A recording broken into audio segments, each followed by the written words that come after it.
Assalamu alaikum wa rahmatullahi wa barakatuhu. Peace and blessings be upon you all on this new year. Wishing you a happy new year and success and blessings and happiness for 2026. As today is the 3rd of January and we're seeing in a new year. But today I'm going to continue with my reflections on life and leadership lessons from Surah al-Kahf by Professor Dr. Hassan Mohi-ud-Din Qadri. And we're on page 158 of the book now, continuing with these uh, reflections on leadership. And the Sheikh who wrote the book is talking about his father, who is also a great Sheikh of our times, Shaykh-ul-Islam, Dr. Muhammad Tahir-ul-Qadri, a visionary leader. The story of Moses and Khidr holds profound lessons in leadership, trust, patience, and the pursuit of higher wisdom, which are deeply embedded in the life teachings and vision of Shaykh-ul-Islam, Dr. Muhammad Tahir-ul-Qadri. Furthermore, the global mission of the Minhaj al-Quran movement exemplifies how these principles are carried forward in modern times, addressing humanity's spiritual, intellectual, and societal needs. And I think this is, Salam alaikum. I think this is one of the important things to remember. It's not just that we are reading these things in the Quran or in books, it's how we can actually apply these teachings today in the modern world. This is what is vital and so important because a lot of people, they neglect that. They read these things, they say a few prayers, they fast in Ramadan. Alhamdulillah, that's not bad, that's good stuff, but they don't see how they can actually apply the teachings and the wisdom. So we have to look at modern day examples. And Dr. Tahir-ul-Qadri is such a modern day example. He is someone who, like my sheikhs, has dedicated his life to the teaching of Islam and to education in a much more general sense as well, because he's established schools all around the Indian subcontinent and elsewhere around the world, and educational establishments in other respects. He's got a big focus on education. And another big focus is also on like humanitarian efforts as well. So looking at these points that the Sheikh has highlighted. One, emulating Musa's quest for knowledge. Dr. Muhammad Tahir-ul-Qadri has devoted his life to the relentless pursuit of knowledge, both spiritual and intellectual. Like Moses seeking Khidr to gain divine wisdom, Dr. Qadri embarked on a lifelong journey of learning. Dr. Qadri embarked on a lifelong journey of learning, studying Islamic jurisprudence, fiqh, hadith, and spirituality, while also embracing the modern sciences and contemporary challenges. His work demonstrates that a true leader never ceases to learn and humbly seeks guidance from both divine sources and human intellect. And this is a mark of many true sheikhs of our times. They are people who are often professors as well at universities, whether they work at a university or they don't. But I met many in Indonesia, for instance, who are professors at universities. And they are qualified in other subjects that are not religiously focused. Having this balance between the secular knowledge of the times and religious knowledge is really vitally important.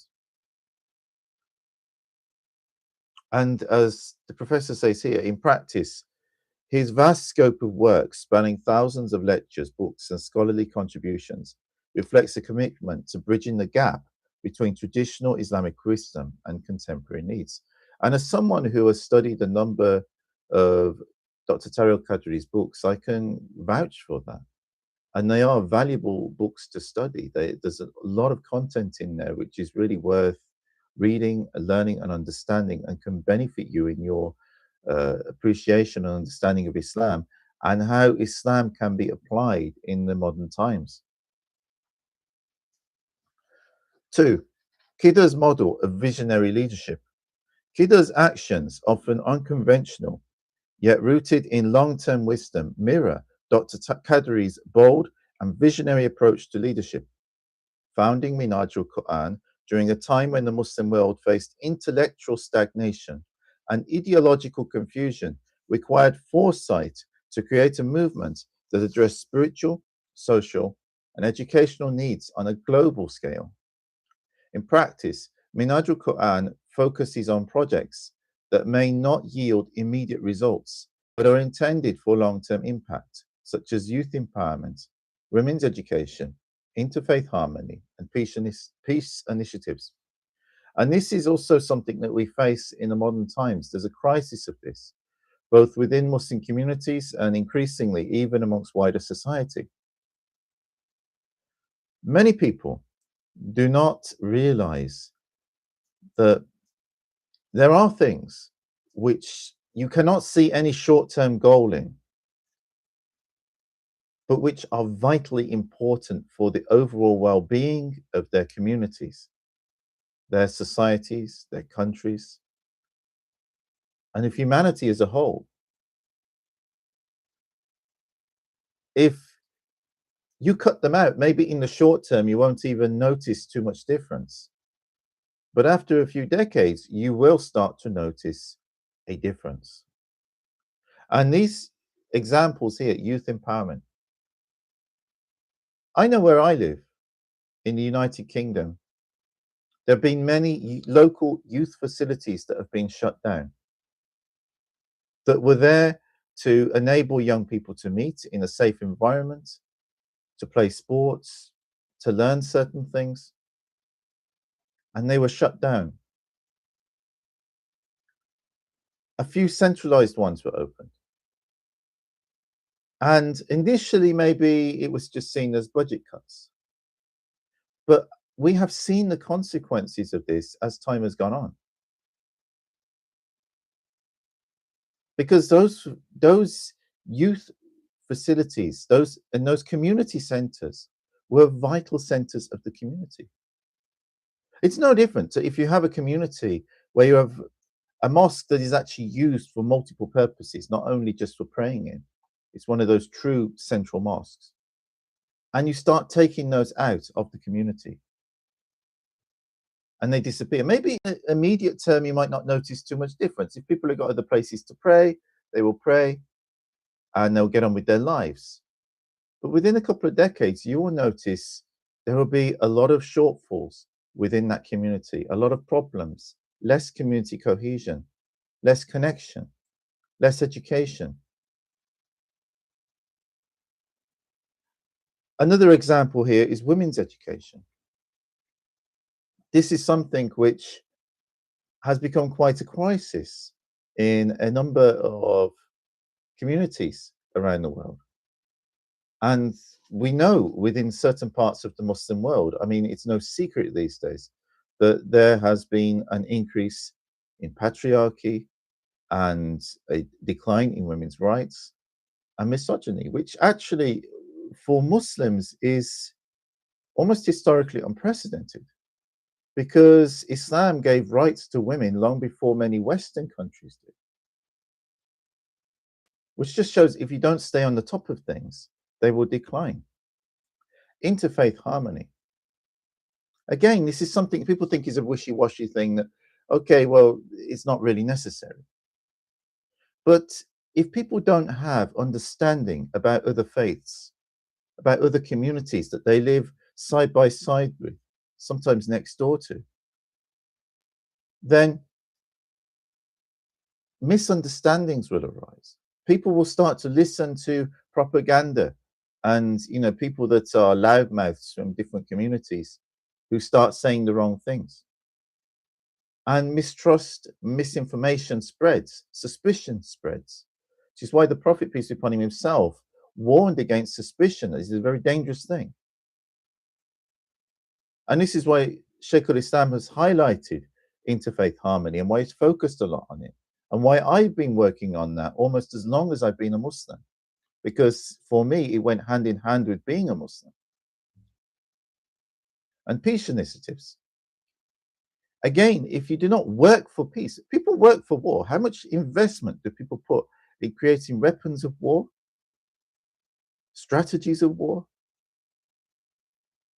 What if we invested some of that, instead of in creating war and how to fight wars, into actually creating peace, resolving those tensions and those issues which create conflict? Perhaps we wouldn't have as much war in the world. I mean, it depends where we invest our energies. And, you know, Shaykh-ul-Islam is a good example of this. He is someone who has invested his energies and his resources into things which are going to have long-term benefit, even if people cannot immediately see the short-term goals. 3, patience in the face of criticism and challenges. Like Moses questioning Khidr, Dr. Qadri has faced criticism and opposition for his groundbreaking work, which emphasizes peace, counters extremism, and advocates interfaith dialogue. His resilience reflects the patience that Moses was urged to cultivate. Minhajul-Quran embodies this patience by consistently striving for global peace and harmony, regardless of setbacks or resistance. In practice, Dr. Qadri's fatwa on terrorism and suicide bombings exemplifies his ability to address processing global issues while educating the public and policymakers about the actual teachings of Islam with patience.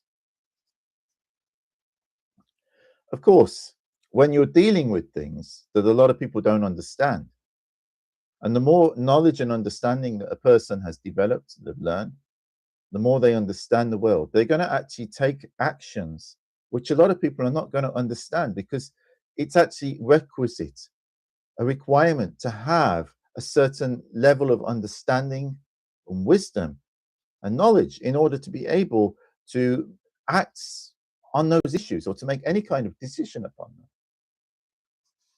So naturally, people who don't have that, and that's not knocking anyone, but people who don't have that will not understand the decisions that people make who have that knowledge.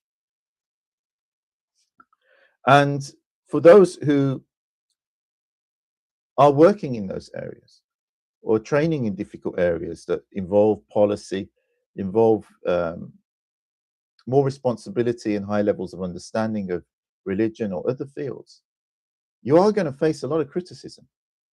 And the test of a leader is that, yes, they check themselves. We have to check ourselves to make sure that we are doing the right thing. So if you face some criticism, think about it a little bit, reflect, am I really doing the right thing? Do they have a point?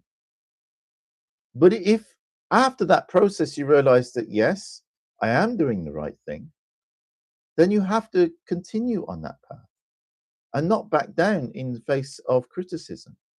That's the test of every leader, regardless what they're a leader of. 4, building trust in divine guidance. Khidr teaches Moses to trust divine wisdom, even when outcomes are not immediately apparent.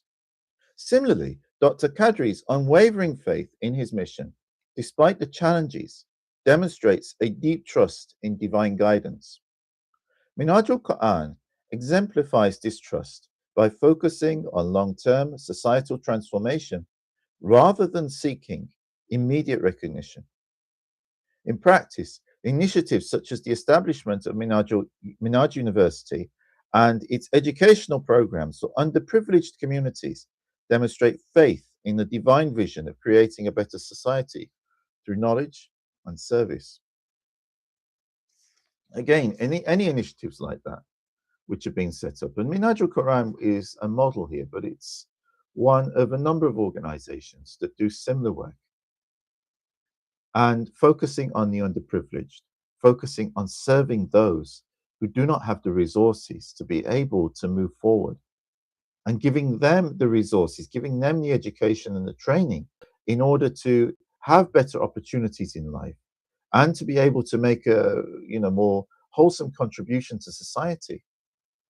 This is vital work, and anyone doing this is showing great leadership in these times.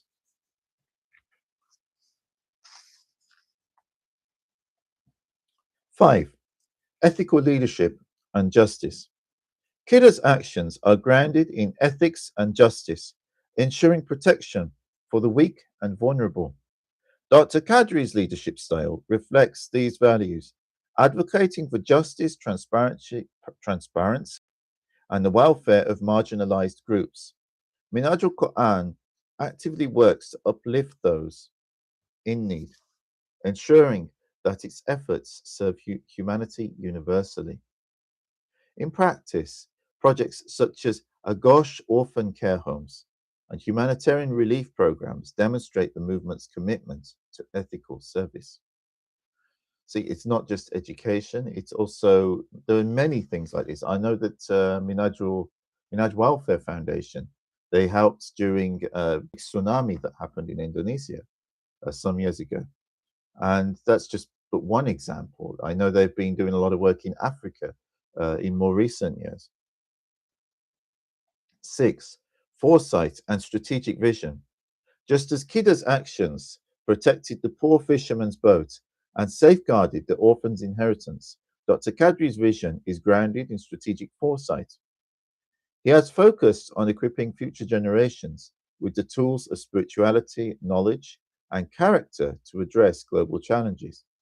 In practice, Minhaj al-Quran Youth League and Minhaj al-Quran Women League train young men and women to become future leaders who promote peace, harmony, and knowledge. And this is also another essential work, because no matter how good any leader is in the present time, we all age. None of us are going to be around forever. So it's really important to train the next generation. And again, this goes back to the previous point about education. Education is part of that, to equip future generations with the knowledge, the skills, and as far as can be conveyed, the wisdom to be able to carry forward that to next generation and to ensure that they can become the replacement for those leaders and those teachers and those people who are in all fields, professionals within this generation. If we don't have a plan in place for that, then it ends with us. 7, interfaith harmony and global inclusivity. One of Khidr's most profound lessons is the universal nature of divine wisdom, transcending the boundaries of culture and understanding. Dr. Qadri has embodied this lesson by making Minhaj al-Quran a global movement that promotes interfaith harmony and dialogue across diverse communities. In practice, Minhaj Interfaith Relations initiative builds bridges between Muslims, Christians, Jews, Hindus, and others, fostering mutual respect and understanding. 8, legacy and empowerment. Khidr safeguarded the orphans' treasure to ensure their future prosperity. Similarly, Dr. Qadri's work secures a legacy of knowledge, empowerment, and service for future generations. Minhaj al-Quran's focus on education, spiritual revival, and societal reform empowers individuals and communities to become self-reliant, aligned with divine principles. In practice, programs like Irfan al-Quran, comprehensive translation and commentary, and Irfan al-Hadith, teachings of the Prophet, educate millions worldwide and provide them with tools to navigate life's challenges wisely. Carrying the message of Musa and Khidr, peace be upon them, the Minhaj al-Quran movement exemplifies the principles found in the story of Moses and Khidr. It teaches patience, resilience, and trust in divine wisdom, while emphasizing the importance of long-term planning for humanity's collective good. Through its initiatives, 1, it nurtures humility in leadership by fostering a servant leadership and ethical governance. 2, it emphasizes long-term vision, creating institutions that serve future generations. 3, it promotes compassion and justice addressing the needs of the vulnerable through humanitarian efforts. 4. It strengthens interfaith harmony, building bridges for a peaceful, unified global society. Conclusion.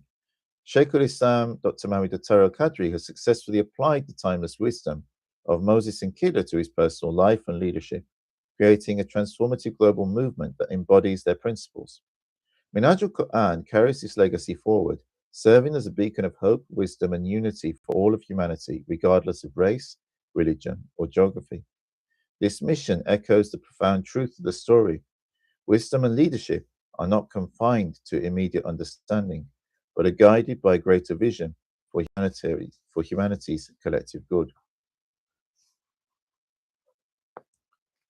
And I mean, it's good to reflect on the life of a sheikh who has contributed so much to the development of knowledge, to humanitarian efforts, to developing institutions. Because when we read the Quran, when we read the lives of the prophets, we're reading about people who lived a very long time ago. Similarly, when we read the stories of the Sahaba Ikram or of famous sheikhs of previous times, these are people who have left us. We cannot visually see what they're doing today. So it's important to look at those living examples of people who have embodied these lessons and are practicing them, and to see what we can learn from them. Not so that we glorify those individuals, but so that we learn from them and see what we can actually do within our own lives with the resources and networks that we have in order to do something similar, or to build our own institutions or our own businesses, but in a way which is actually going to contribute to the betterment of society. And, credit to Dr. Tahir-ul-Qadri for his amazing achievements. May Allah bless his soul, give him long life and good health. And I hope you find these videos useful. And if you do, please like and subscribe. And there's also a Buy Me a Coffee link where people can actually support me if they wish to do so. And that will allow me to focus on producing better content and focus on producing more content too. So if you can do that, that would be amazing. And then you will also get the reward of the content that I produce, because I'm producing this so that it can be free at the point that people can actually access it. And that is so as many people can possibly benefit from it as possible. But this is a sacrifice on my part. This is something that I'm doing in service of God. But not everybody is able to do that. But if you want to contribute and to support, then you will also be able to share in those blessings. May Allah bless you all and guide you. And I wish you all the very best for this year and beyond. Until next time, Assalamu alaikum wa rahmatullahi wa barakatuhu. May the peace and blessings of God be with you all.